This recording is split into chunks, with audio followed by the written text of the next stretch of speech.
लागो तो तोरा बेटा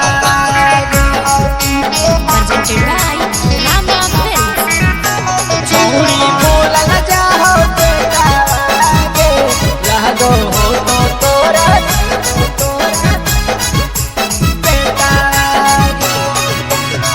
छौड़ा बोला के मकई खेत में दे दल कई दर्द हमरा पेट में। तो छौरी फूलल जाहो बेटा लागो तो तोरा बेटा छौरी फूलल जाहो बेटा लागो तो तोरा बेटा।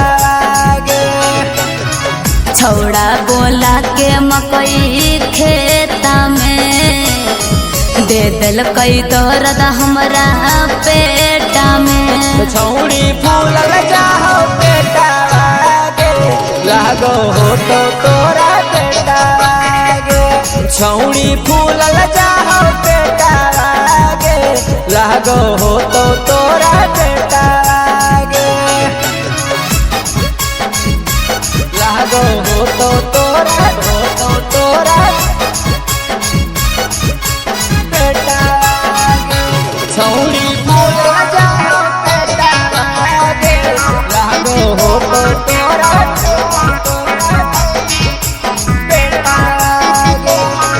अरे कहिए से छौड़ा हमरा पड़ल हनी पीछा हनी तू भूखाइल अपन पूरा कहीं इच्छा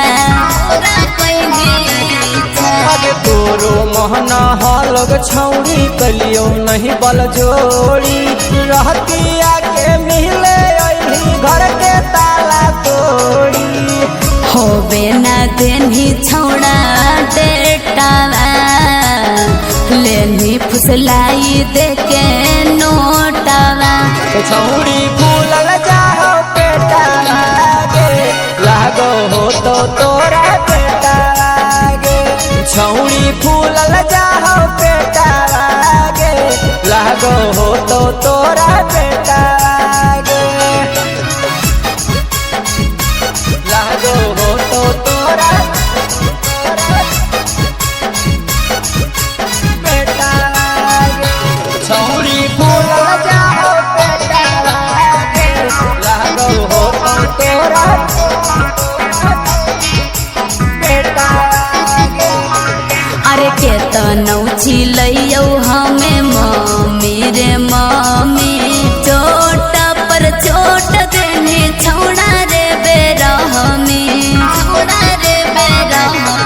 अरे छौड़न के छौड़ी खाली करो ही बदनाम गे लाजो शरम नहीं लागो कहीं ऐसन काम गे। सनोज यशवा मारई चोटावा कर दल कैलाल चाटी ओठावा।